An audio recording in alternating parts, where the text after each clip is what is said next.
오늘 우리가 함께 은혜를 나누고자 하는 말씀의 그 제목은 말씀으로 삶의 방향을 정하라.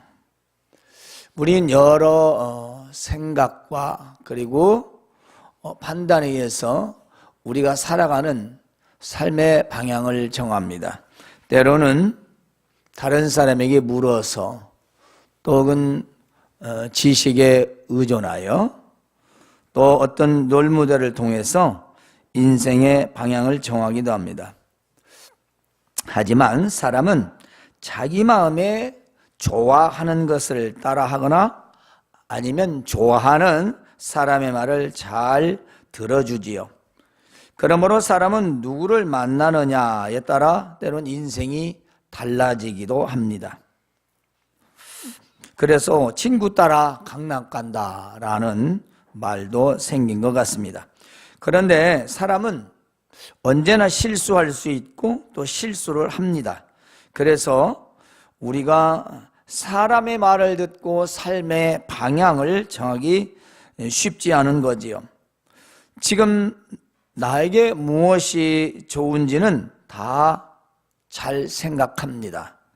그런데 그것이 옳은 건지 맞는 건지는 잘 생각하지 않습니다. 즉 우리는 무엇이 나에게 어떻게 좋은 것인가 혹은 유익이 있을 것인가 이것을 생각하기 전에 그것이 옳은 것인가 또 맞는 것인가를 먼저 생각해야 한다는 겁니다.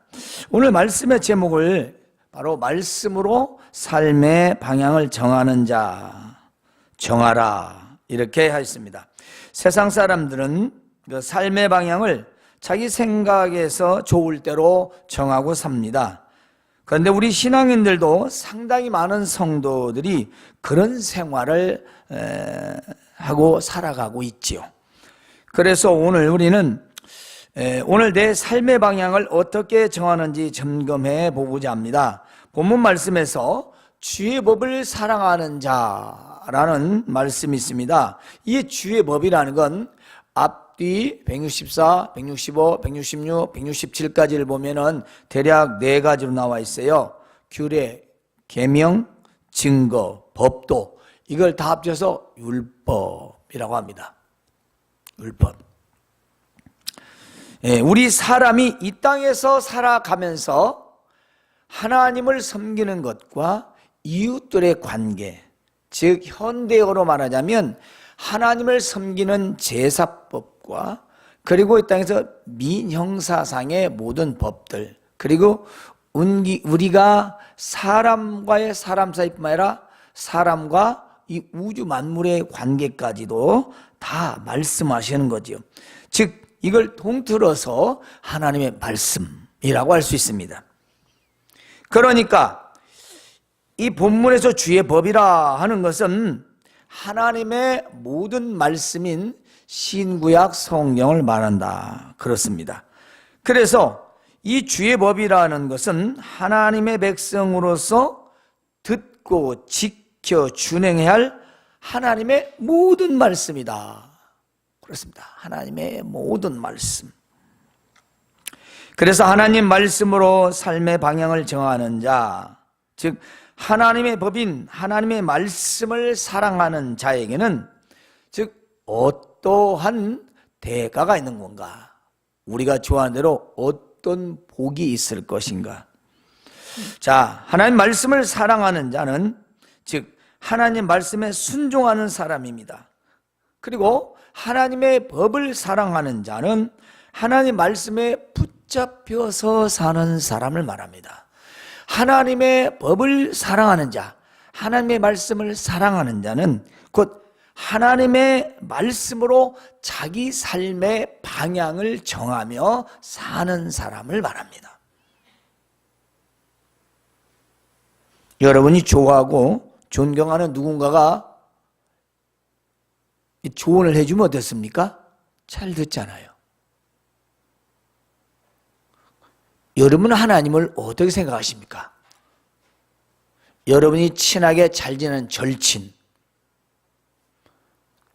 존경하는 어떤 한 사람과 비교가 되십니까? 그럼 우리는 누구의 조언을 잘 듣습니까?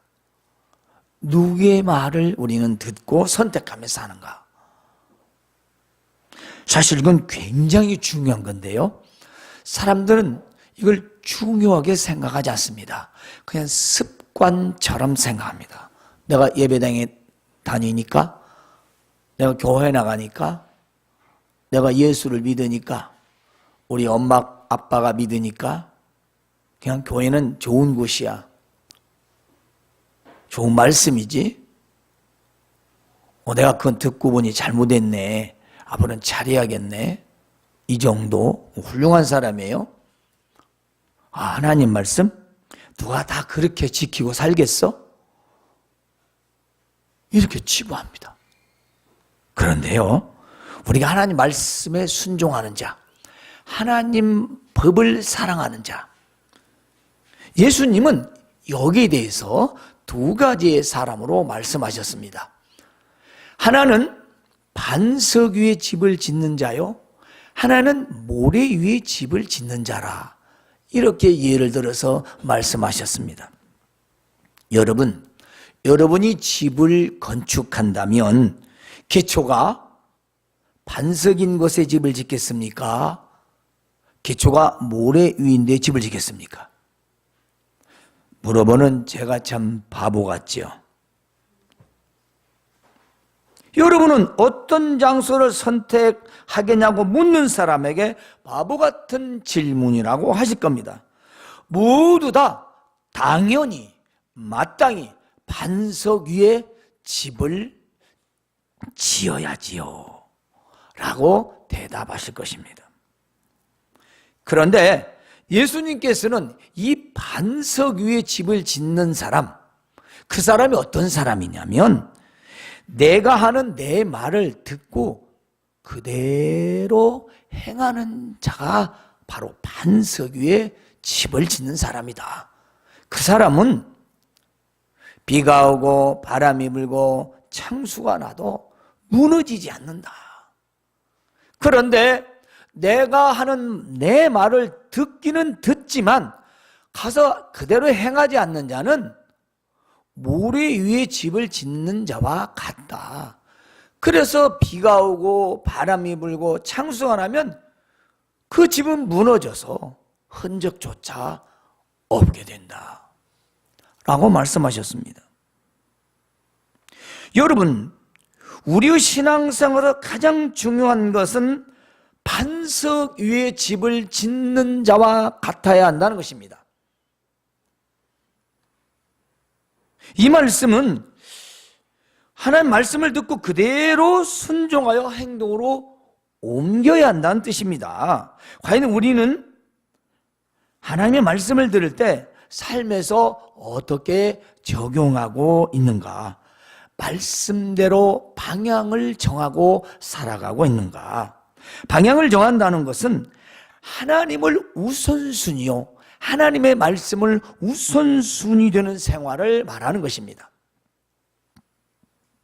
삶의 크고 작은 모든 일들에서 있어서 그 일의 체험과 과정과 그리고 나중이 하나님께로 방향이 정해져야 하는 것입니다. 집에서는 부부간에 그리고 자녀들과의 양육, 이 문제도 과연 이 양육이 누구를 위한 양육인가?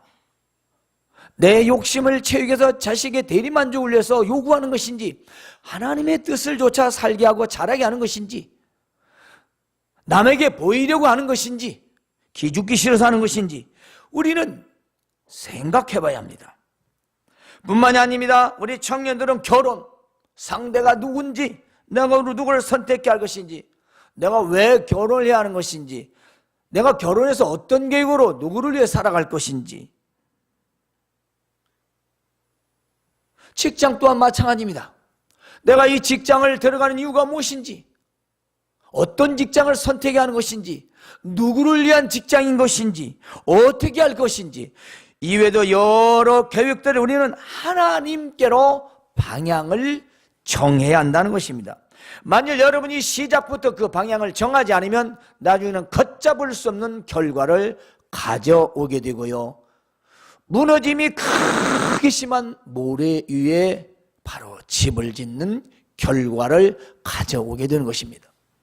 인생은 두 번 살지 않습니다.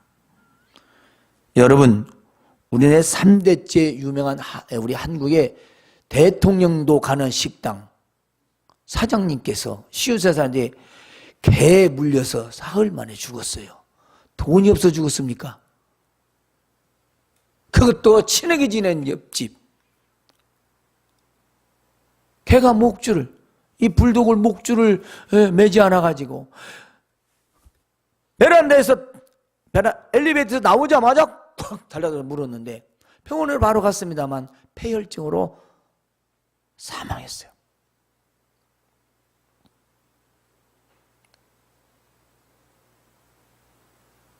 좀 우리 긴장감을 가지고 신앙생활에 맞지 않을까요?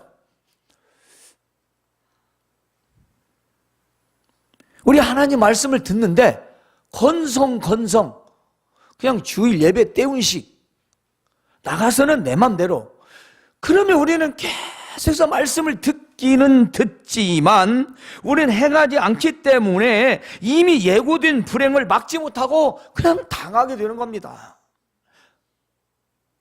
여러분, 유튜브 동영상 가서 일본 쓰나미 사건을 한번 보십시오. 동영상 5분짜리 10분짜리 있습니다. 나는 겁납디다. 막 소름이 끼쳐요. 그거 보면 막 물이 바닷물이 일어나서 나오는데 정말 겁나요. 이건 엄청납니다. 그걸 모르고 당하는 겁니다.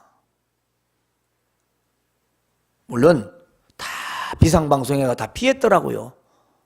하도 그런 게 많이 일어나니까요, 일본에는. 그렇지만 이런 예고를 이미 알고도 우리는 모르고 그냥 살아간다면, 여러분 20대입니까? 30대 당할지, 40대 당할지, 50대 당할지, 60대 당할지 누가 알겠습니까? 여러분 인생 발년 70년, 80년 강건하게 사는 것 같지만 노후에 얼마나 비참하게 삶을 살아가는지 모릅니다.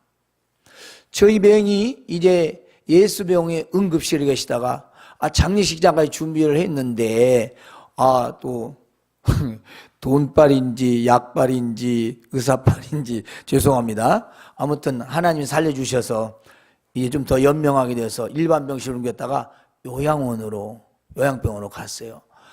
근데 또 몇 년 전에 일이 또 다시 같아요. 전부에다 뭐 다른 사람들만 있는 거예요. 전부 할머니 할아버지들이.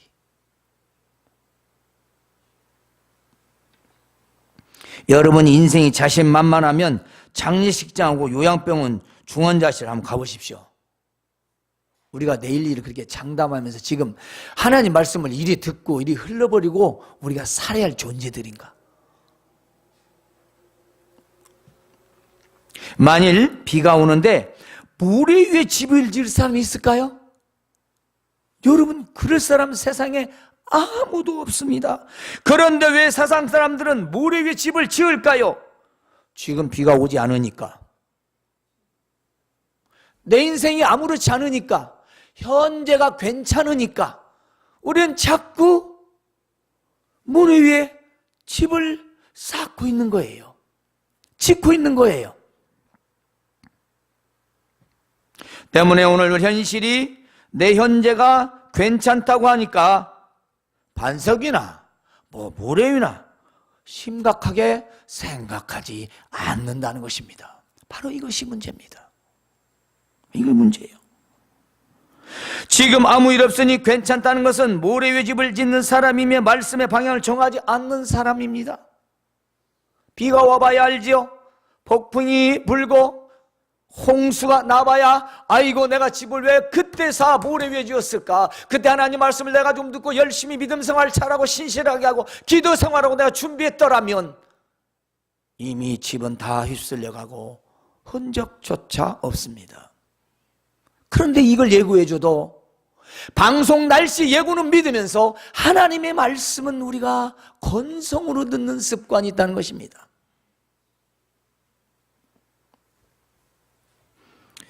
반대로 하나님 말씀에 순종해서 붙잡힌 자의 말씀을 전할게요. 우리는 사도행전에 나오는 사도 바울의 유라굴로 사건이 있습니다. 바울 사도가 전도를 하다가 고소를 당해서 로마로 호송되어 가는 중에 지중해에서 유라굴로라는 폭풍을 만나게 되지요. 출발 전에 바울 사도는 선주와 선생에게 아무래도 계절풍인 태풍이 들어올 것 같다. 그러니까 좀 쉬었다가 봄철에 갑시다. 그랬더니 아무리 만류해도 이 선주와 선장이 우기고 이제 출발을 하게 됩니다. 그런데 얼마 가지 못해서 결국 폭풍을 만나게 되었죠. 그리고 그 배의 모든 짐을 다 버리고 먹지도 못하고 자지도 못하고 이제는 사경을 헤매고 있었습니다. 그때 바울 사도가 말합니다. 이제 너희는 안심하라. 너희 중 아무도 생명에는 지장이 없을 것이다.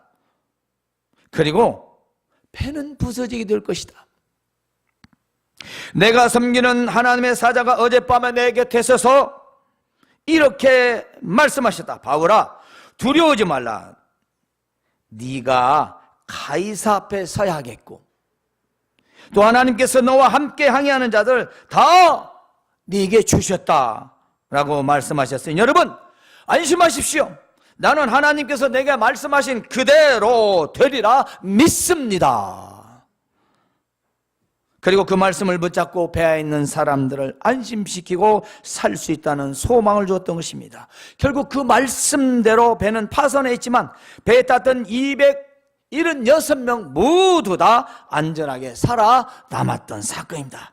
바울이 하나님의 말씀을 그대로 믿는다고 했던 대로 이루어진 것입니다. 하나님의 말씀을 정말 붙잡고 살았던 것입니다. 여러분도 하나님의 말씀을 붙잡고 살아가길 바랍니다. 세상은요, 자기 필요한 대로 움직여요. 자기 필요치 않으면요, 금방 등 돌려요. 아침에 한 얘기, 점심때 가면 달라지고요. 점심때 한 약속, 저녁때 가면 달라져요. 그것이 우리 사람이잖아요. 알자는 겁니다. 그런데 말씀에 순종하지 않는 자의 행동이 또 하나 나옵니다. 마태복음 19장에 보면요, 어느 날 한 청년이 예수님께 와서 묻습니다. 선생님, 어떻게 해야 영생을 얻을 수가 있습니까? 예수님께서 그러냐? 네가 영생을 얻으려면 계명을 지켜라. 그 계명이 어떤 계명입니까? 10계명이다. 그건 제가 어려서부터 다 지켜왔습니다. 그런데 아직도 무엇이 부족합니까? 아마도 이 청년은요, 오늘날로 말하면 모태신앙이에요. 왜냐, 유대인들은 토라를 다 암기하니까 10계명은 말할 것도 없어요. 줄줄줄 다 외우고 그걸 행동으로 옮깁니다. 그래 자신은 내가 이 정도 되면 신앙생활 잘하는 거지 라고 하고 당당하게 예수님께 물었던 거죠. 제가 혹시도 뭐가 부족한 거 있습니까? 확인을 한번 하라는 거예요. 자기는 분명히 영생을 얻을 수 있을 것 같은 믿음이었다는 거지요. 그래서 아직도 무엇이 부족합니까? 라고 예수님에게 물었던 것입니다. 예수님은 청년에게 말씀하시기를, 그래, 네 소유를 팔아 가난한 자들에게 주라. 그리하면 하늘에서 보화가 네게 있을 것이다. 그리고 와서 나를 따르라. 예수님은 네 가진 것 소유를 팔아서 가난한 자들에게 주라. 어떤 분이 이걸 좀 확대해서 그랬어요. 네 가진 것 다 팔아서 너는 거지 되고 너는 그렇게 살아라. 이렇게 해석하시는 분들, 그건 좀 오해입니다. 그게 아니고요. 너 많이 가졌잖아. 너 많이 가진 것 좀 나눠서 줘. 너 안 주고 있잖아. 너 네 것만 가지고 있잖아. 욕심 부리고 있잖아. 그 말씀이거든요. 아니, 다 주면 그 사람 거지 되라고요? 베풀지 않으니까. 있는 자가 베푸지 않으니까. 그리고 내려놓지 않으니까. 포기하지 않으니까. 그리고 와서 나를 따르라. 그리고 나를 믿어. 너는 네가 가지고 있는 것 때문에 너는 나를 따를 수 없어 라는 말씀이었습니다. 그러나 그 청년은 재물이 많음으로 이 말씀을 듣고 근심하여 떠났더라고 기록되어 있습니다. 그 청년은 부자였고요, 그 재물이 아까워 베풀지 못하고 근심하며 예수님의 곁을 떠나갔던 것입니다. 예수님께서는 제자들에게 이렇게 말씀하십니다. 부자는 천국 들어가기가 어려우니라. 낙타가 바늘귀로 들어가는 것이 부자가 하나님 나라에 들어가는 것보다 쉬우니라. 여러분, 이 말씀은 천국을 못 간다는 말씀이 아니라 그만큼 부자는 가진 것이 많아서 자기를 내려놓지 못하고 포기하지 못한다는 뜻입니다. 그러니까 내려놓으라는 거죠. 포기하라는 겁니다. 우리는 이 말씀을 잘 들어야 합니다. 내가 포기하지 못하는 것이 무엇인가? 실제로 그 청년은요, 예수님 말씀에 순종할 수 없었습니다. 왜냐하면 그게 다니까. 종교 생활하면서 그게 다였어요. 그게 인생의 행복이었습니다. 그게 최고였습니다. 왜냐하면요, 자신의 삶에서 이 재물은 매우 중요했기 때문입니다. 오늘 우리가 생각해 봐야 합니다. 재물이 자신을 세워주고 인정받게 하고 행복하게 한다고 믿기 때문에 그 소유를 나눠줄 수가 없었습니다. 여러분은 어떻습니까?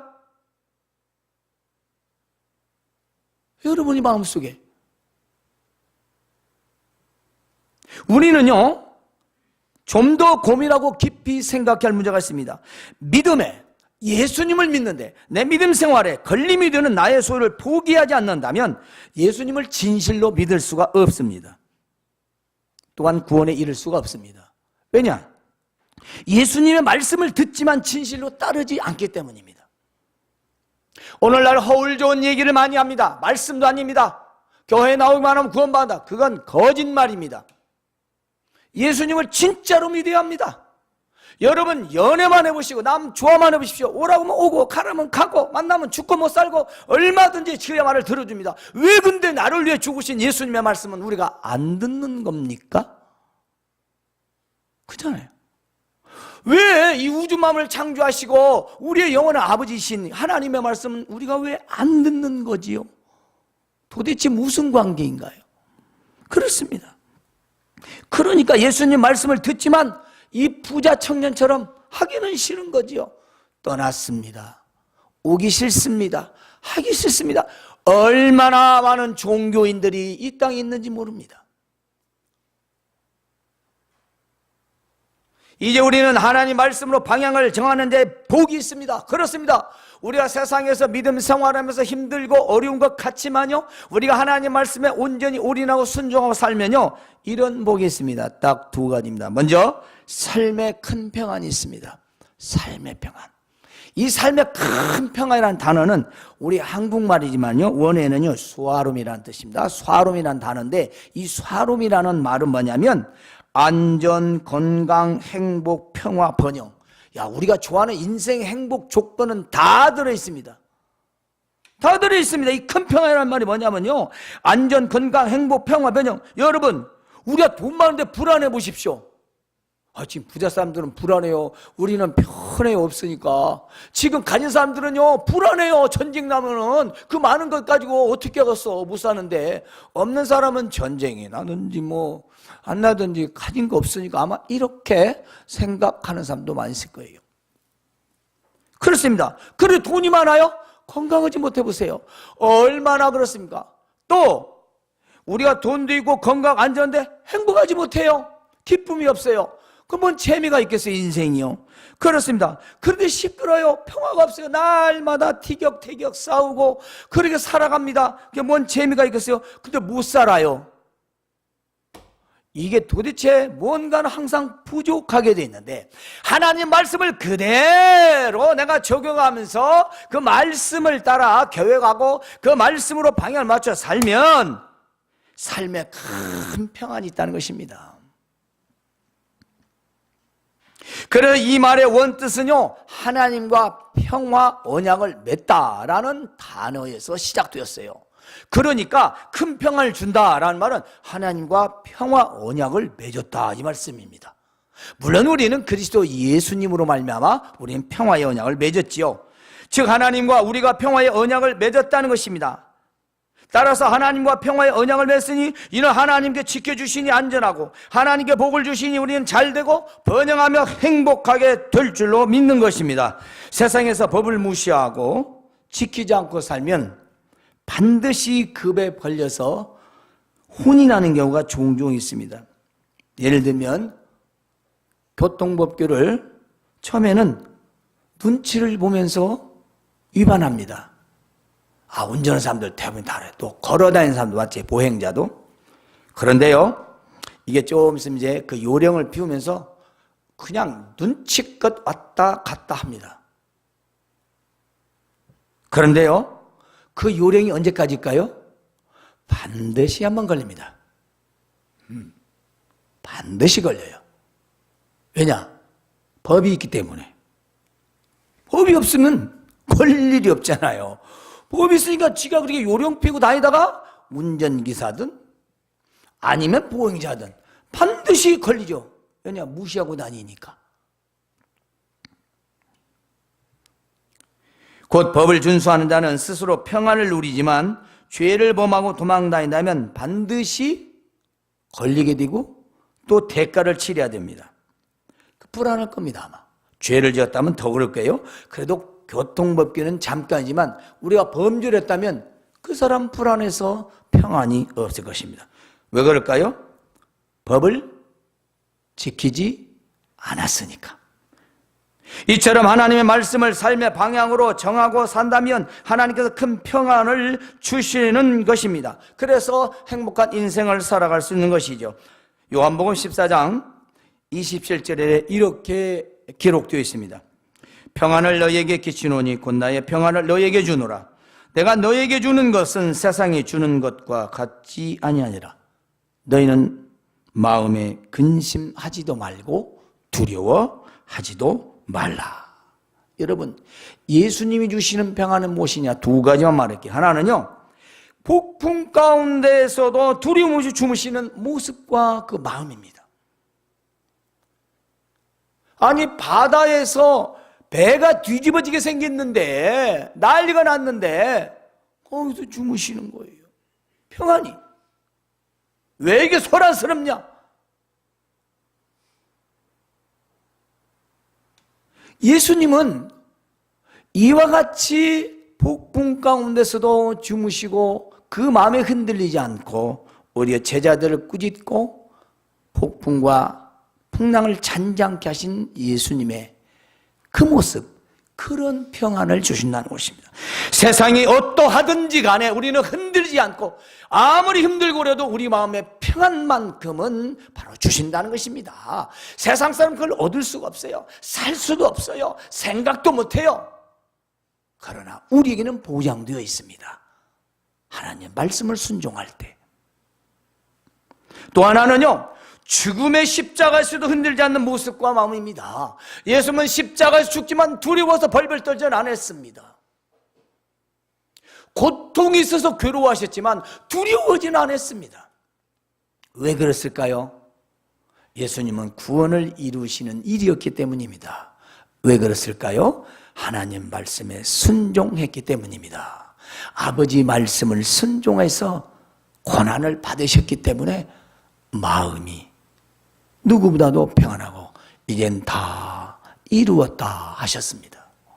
여러분, 이보다 더 큰 평안이 있을까요?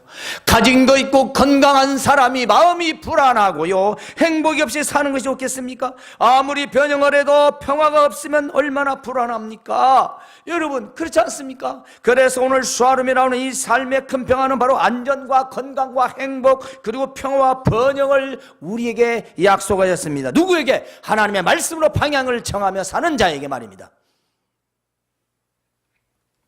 그러므로 우리가 하나님의 말씀을 삶의 방향으로 잡으면 하나님께서 나와 함께 계시고 나를 보호하시고 행복하게 하시며 잘되게 하시고 큰 평안을 약속하셨습니다. 사람이 아무리 재물이 많고 권력과 명예와 지식이 있을지라도 평안이 없다면 그건 진정한 행복한 인생은 아니지 않습니까? 우리가 비록 가진 것이 없고 또 적게 소유하고 부유하지 못한다 할지라도 마음에 평안이 있어야 할 것입니다. 두 번째 우리에게 주신 약속은요, 삶의 장애물이 없다. 장애물. 장애물이라는 말은 말 그대로 방해물, 유혹, 넘어지게 하는 것, 죄를 짓게 하는 것들, 거리끼게 하고 비틀거리게 하는 것들, 그런 수단들, 또는 저 위에서 툭 떨어지는 낙하물. 두 가지만 할게요. 유혹, 죄를 짓게 하는 것, 그리고 떨어지는 갑작스러운 일들, 비틀거리게 하는, 인생을 힘들게 하는 것. 왜냐하면 열심히 살아가는데 우리를 지치게 만드는 일들이 있지요. 쉬운 예로 정상을 향해서 오르막을 힘겹게 올라가고 있습니다. 그런데 누군가 앞에서 다 가로막고 못 오르게 한다면 어떨까요? 얼마나 괴롭겠습니까? 예? 그리고 또 하나, 내가 열심히 오르고 있는데 나도 모르게 뒤에서 누가 말없이 잡아당긴다면 얼마나 힘들겠습니까? 주저앉고 싶을 것입니다. 낙심과 절망이 생길 것입니다. 그리고 우리 계획대로 거의 다 되어가는데 방해가 되는 일들, 혹 방해자가 생긴다면 분노와 함께 큰 괴로움이 생길 겁니다. 오늘 우리가 현실에서 신앙인들은 왜 괴롭게 살아가고 있을까? 신앙생활을 하는데 왜 괴롭습니까? 무엇 때문에 괴롭죠? 한번 냉정히 생각해 봅시다. 왜 괴롭죠? 솔직해 봅시다. 하나님 때문입니까? 믿음 때문입니까? 더 솔직해 봅시다. 신앙생활 하는데 내 맘대로 안 돼서 그러잖아요. 그러면 신앙생활 내 맘대로란 말은 안 맞지 않습니까? 맞습니까? 신앙생활을 하는데 예수 믿는데 어떻게 내 맘대로 삽니까? 말이 됩니까? 아이고, 대통령 수화만 돼도요, 저 세상에 조폭들만 돼도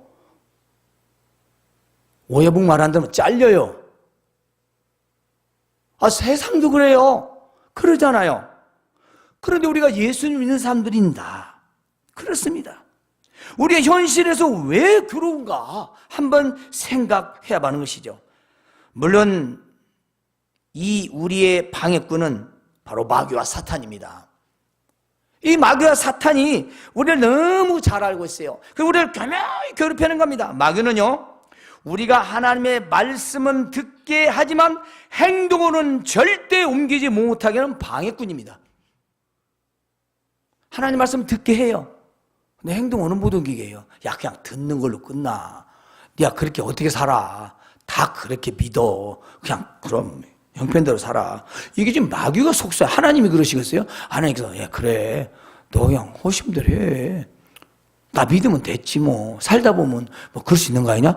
그거 마귀가 하는 소리예요. 하나님이 하는 소리 아니거든요. 그러니 우리는 그 마귀의 말을 합리화시키는 겁니다. 그런데 하나님의 말씀으로 방향을 정하면 이런 마귀의 유혹, 방해가 없게 된다는 것입니다. 즉 하나님 말씀으로 우리 생활의 방향을 정하면 죄를 범하지 않고 유혹도 당하지 않게 된다는 것입니다. 하나님께서 내 앞에 장애물을 걷어 치워 주시기 때문인 것입니다. 그래서 걸려 넘어지고 자빠지고 다치고 깨지지 않게 하신다는 것입니다. 근데 우리 하나님 말씀 벌려 들어요. 오늘 말씀을 전해도 어떤 사람은 이틀도 안 가, 하루도 안 가. 내가 보면 이 말씀 들었나? 내가 아까 설교 왜 했지? 뭔 얘기를 들었을까? 내가 지금 이거 거의 18년 동안 뭐 하는 짓이지? 이런 생각 들 때가 있어요. 저는 굉장한 걸 요구하지 않습니다. 나도 연약한 인간이기 때문에. 저도 죄를 범하고요, 유혹당할 수 있고요, 실수할 수 있습니다. 실수하고요. 완벽할 수 없습니다. 저는 어찌 보면 최소한의 믿음 생활을 말하고 있는지도 모릅니다. 그리고 우리가 숨을 쉬듯이 당연한 것을 말하고 있는지도 모릅니다. 그런데 하나님의 말씀을 우리가 듣고 방향을 정하면 마귀의 유혹이나 방해가 없게 되는 거예요. 때문에 하나님의 말씀으로 우리 생활의 방향을 정하면 죄를 범하지 않고 장애물을 다 걷어주신다는 것입니다. 이제 하나 우리가 꼭 기억해야 할 것입니다. 장애물이란 낙하물. 갑자기 떨어지는 거. 갑자기 떨어지는 거. 갑자기 위에서 어떤 물체가 나한테 떨어지는 것입니다. 즉 삶에서 예기치 못한 돌발 사고와 같은 갑작스러운 일들을 말합니다. 그러므로 하나님의 말씀으로 생활을 방향을 정하고 살면 급한 일, 급한 사고가 생기지 않게 된다는 것입니다. 그래서 우리는 왜 하나님 말씀을 안 듣고 사냐 이 말이에요. 하나님 말씀을 왜 행동을 안 옮기냐. 그래서 갑작스러운 일들을 당하는 거예요. 예기치 못한 일을 너 깨달으라고.